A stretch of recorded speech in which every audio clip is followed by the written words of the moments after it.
ఇప్పుడు ఈయన ఓట్ చోరీ మీద పెద్ద మూమెంట్ చేస్తూ ఉన్నాడు. ఆ మూమెంట్ ఏంటంటే ఇక్కడ చూడండి ఒకసారి, ఇక్కడ క్లియర్గా ఉంది. ఓట్ చోరీ పైన ఉద్యమం షురు, ప్రచారానికి వెబ్ పోర్టల్ను ప్రారంభించిన కాంగ్రెస్, అందులో రిజిస్టర్ చేసుకోవాలని ప్రజలకు పిలుపు, డిజిటల్ ఓటర్ల జాబితాకు మద్దతు ఇవ్వాలని అభ్యర్థన, ఇది ప్రజాస్వామ్య రక్షణకు పోరాటం అని చెప్పేసి రాహుల్ గాంధీ గారు చెప్తా ఉన్నారు. 100% సపోర్ట్ చేయాల్సింది, దీనికి ఏం తప్పులేదు. ఈసీ ఫెయిల్యూర్ని, ఈసీ పొరపాట్లు, తప్పులు కావాలని చేస్తూ ఉందా, సంస్థాగతంగా ప్రాబ్లం వస్తూ ఉందా, లేకపోతే ఇది సర్వసాధారణంగా జరిగేటువంటి వ్యవహారమా, ఇవన్నీ ఏమో కానీ దీని మీద మాత్రం తప్పకుండా మద్దతు ఇవ్వాల్సిందే. కానీ ఎట్ ద సేమ్ టైం ఇక్కడ అంటున్నారు ప్రజాస్వామ్య రక్షణకు పోరాటం అని చెప్పేసి.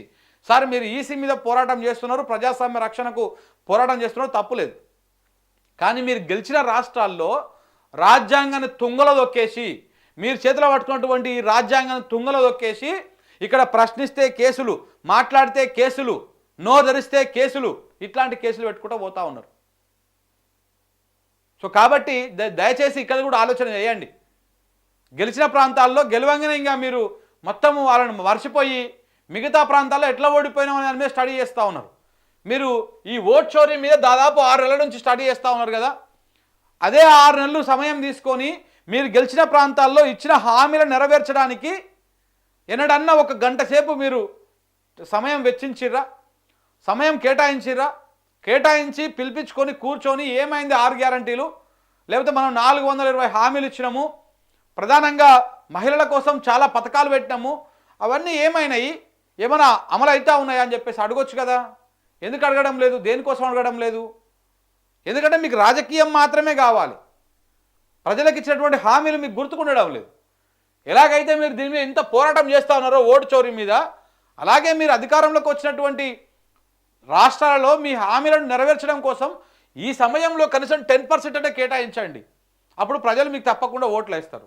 అయితే ఈయననేమి ఇట్లా ఉద్యమం షురు చేస్తూ ఉంటే గల్లంతైన ఓటర్ల జాబితా ప్రచురించాలనే నిబంధన లేదు, కారణాలు వెల్లడించాలనే నిబంధన కూడా లేదు, అలాంటి జాబితా అడిగే హక్కు పిటిషనర్లకు లేదు.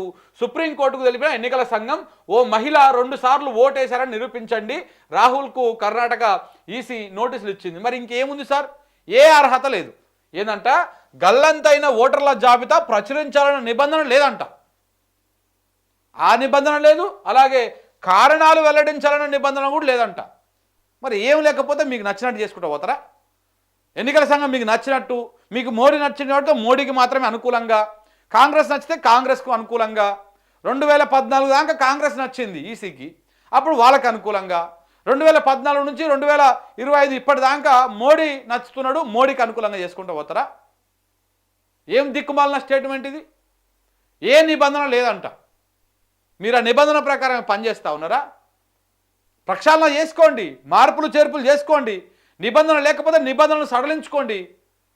అలాగని ఏ నిబంధన లేదంట, సుప్రీంకోర్టుకు తెలిపిందంట. అంటే ఇక ఈసీ చెప్పిందే ఫైనల్. ప్రజలు ఓటేసినా ఓటేయకపోయినా ఆ డబ్బాలో ఉన్నటువంటి లెక్కలే. మీకు ఇష్టం వచ్చిన వాళ్ళని గెలిపించుకోవచ్చు, ఇష్టం వచ్చిన వాళ్ళని ఓడించవచ్చు. ఎందుకు, ఏమైంది, ఇది పొరపాటు జరిగింది, ఎక్కడో మాకు డౌట్ ఉందంటే ఈ నిబంధనలు లేవు, మేము ఓట్ల జాబితా ఇవ్వము, మేము డిజిటల్ జాబితా ఇవ్వము, సీసీ ఫుటేజ్ ఇవ్వము, ఏది ఇవ్వము అని చెప్పేసి మళ్ళా ఇట్లాంటి వ్యవహారం చేసుడు. ఆంధ్రప్రదేశ్ ఎన్నికలే బెస్ట్ ఎగ్జాంపుల్ దీనికి. 11 స్థానాలు వస్తాయి ఒక పార్టీకి. 5 సంవత్సరాల అధికారం ఉన్నటువంటి పార్టీకి 11 స్థానాలు. గతంలో 2-3 స్థానాల్లో ఓడిపోయినటువంటి పార్టీ 21 పోటీ చేస్తే 21 గెలుస్తుంది. అసలు ఆ ధర్మవరం అనేటువంటి నియోజకవర్గంలో అసలు ఆ పోటీ చేసిన అభ్యర్థి కూడా నాకు తెలిసి 10 మంది ప్రజలకు తెలియదు ఆ నియోజకవర్గంలో. కానీ ఆయన గెలిచిండు బీజేపీ నుంచి. అది బీజేపీ కార్యకర్తలు లేరు అక్కడ, కనీసం పార్టీ నాయకులు లేరు, ఎవరు లేరు, అయినా కానీ వాళ్ళు గెలిచారు. అట్ట సాధ్యమవుతుంది? ఇలాంటి ఫేక్ ఓట్లు ఉండాలి, లేకపోతే ఈవీఎంలను ఏదన్నా గుద్దిచ్చేటువంటి వ్యవహారం అని ఉండాలి, ఏదో ఒకటి ఉండాలి. ఎన్నికల సంఘం తప్పకుండా చెప్పాల్సింది సుప్రీంకోర్టుకు, లేకపోతే సుప్రీంకోర్టే కలగజేసుకొని సుప్రీంకోర్టు ఈ వ్యవహారంలో చేసుకొని ఈ ఈసీ ఫెయిల్యూర్ ఏదైతే ఉందో దాన్ని సరి చేయాల్సినటువంటి అవసరం ఉంది. నిజంగా కూడా ప్రజాప్రతినిధులను ఎన్నుకున్నటువంటి ఆ వ్యవస్థని చక్కగా లేకపోతే ఆ ఎన్నుకోబడ్డ వాళ్ళు ఇంకేట చక్కగా పనిచేస్తారు. సో కాబట్టి ఈయన ఇంత ఉద్యమం చేస్తున్నా, ఎంత చేస్తున్నా కానీ ఈసీ అది ముందులు పడతట్లేదు. మరి చూడాలి ఈసీ ఏ రకంగా దానికి రెస్పాండ్ అవుతుంది అనేది.